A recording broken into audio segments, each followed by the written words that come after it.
Hello, everyone, and welcome to the How Do I Knit That podcast. I'm your host, Sarah Dawn of Sarah Dawn's Designs, and this 10th episode of the How Do I Knit That podcast will be talking about crafting in the era of coronavirus. So, what is this podcast all about? Well, this podcast came about because I hear so many people saying, "Oh, I could never knit that. Oh, I could never make that." And I think that's really sad. I'm a firm believer in the idea that anyone can knit or quilt or crochet or whatever your chosen art is. All it takes is some knowledge, the right tools, the right techniques, and the willingness to get a little ingenious. If you're looking for the previous podcast episodes, you can find them on my Patreon, which I will link to in the video description, or in a YouTube playlist, which I will also link to in the video description. Before we begin, a quick qualifier. While I'm trying to be as informed as possible, and will post links to my research sources in the channel descriptions, I don't claim to be an expert on the coronavirus. Just someone who's trying to stay as informed as possible. With that out of the way, let's get into this, shall we? Crafting during the time of coronavirus. Well, I think the first thing to be said is that the fiber arts have a long history of being part of a world events. From women knitting socks for soldiers to messages encoded in yarn, and even up to the modern phenomena of the pussycats, we often see fiber arts and other crafts deeply involved within major world events. The reasons for this psychological side of this are many and varied, but not really the focus of this episode. This episode is far more about the power of craft to help and how to do so safely. Let's start with masks. For the sewers out there, there is evidence that cloth masks actually do help to prevent the spread of droplets from sneezes and coughs. So the mask doesn't keep you safe from others, it keeps others safe from you. You want to use a good quality cotton fabric. T-shirt cotton or quilting cotton is suggested in the CDC guidelines. There's lots of different patterns out there, ranging from easy, no-sew versions to complex patterns that will require a sewing machine. The one that I'm trying is a simple sewn pattern from Deaconess using an old silk skirt. You can see my attempts at making this mask in my Twitch archives. One note, the pattern lists the mask width rather than height. The mask in the pattern should be approximately 3 to 3.5 inches in height, not width. If you're not sure about your fabric, studies are showing the dish towels, cotton blends, t-shirt cotton, and even silk all have some ability to block small particles, and you can always work with a few layers. Just test how easy or hard it is to breathe through your mask. Another thing you want to look at is how densely your fabric has been woven. The denser the weave, the better it will block particles. The same is true for thickness. The thicker the fabric, the better it will block. Now, exact data on this is still forthcoming, but for my own use, I'm picking fabrics that don't allow light through. That is, if I hold them up to a lamp or the sunlight, I can't see light through the weave. I have no idea if there are official guidelines. I couldn't find any for choosing the density of your fabric, but I figure it's at least a ballpark. For the knitters and crocheters out there, though, you're sadly out of luck. While there are patterns for knit and crochet masks, they really won't do a lot of good. A mask needs to do a few things, none of which a knit or crochet mask does well. This is why Ravelry is not accepting new patterns for face masks at this time. A mask needs to create a physical barrier between your sneeze and the outside environment, and as knitting and crochet don't create dense fabric, seriously, look at any piece of hand knitting and you can see the open space between stitches, even on super small needles. That means that the droplets from sneezes can escape, rendering the point of the mask quite moot. There are some questions about adding a filter into a knit or crochet cloth mask, and if that's effective.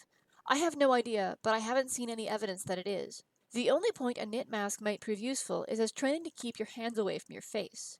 If you touch your face to find knitting, it might help with the natural habit of touching your face, but it won't help with the virus.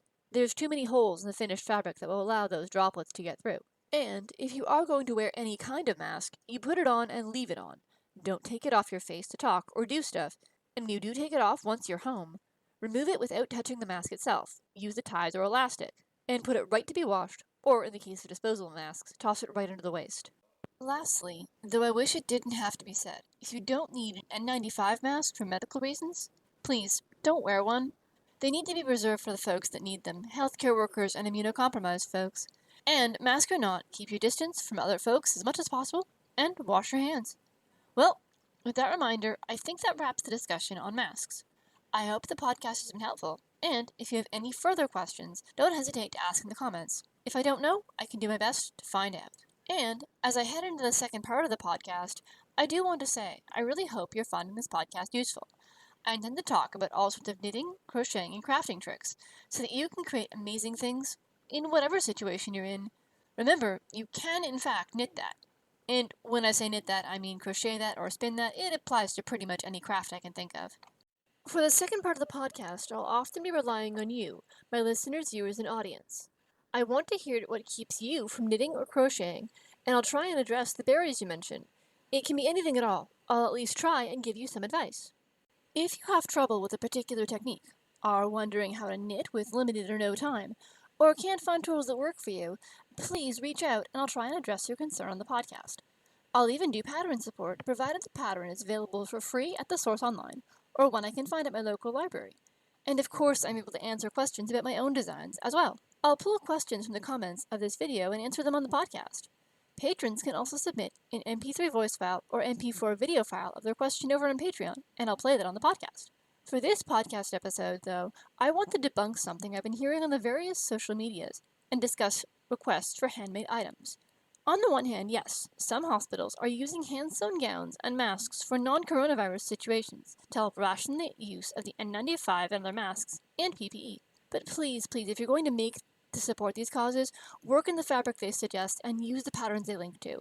If you don't, sadly, very often your work simply has to be destroyed and won't help anyone. However, I'm seeing requests for knitted and crocheted things to be donated to patients, things like crochet hearts, and sadly, I have to recommend people not do this. They're often not official requests from many hospitals, and like many well-meaning charity efforts, they'll often cause more trouble than they're worth. In addition, the hospitals that have put out official requests for such things are now saying they have more than enough. In other cases, they're being sent to the mailing address of the ICU wards by well-meaning individuals, and this is just asking for trouble since they won't be properly processed. And wouldn't you all rather have the staff of the critical care and ICU wards caring for patients rather than sorting through shipments of crochet hearts? Well, the intention is good. I think a better use of your time if you want to help is cloth masks and gowns. If your local authorities aren't requesting these, then make masks for your family, friends, and community instead. And if you can't sew to make masks, well, I don't sew either, and I still sew well enough to put together a couple of masks for me and my immediate circle, depending on how much fabric I have, so it's a good time to learn. Well, what about the knitting and crocheting front? You can knit and crochet for other charities that are still in need. Even more need given the current situation, as many of their usual donations have dried up.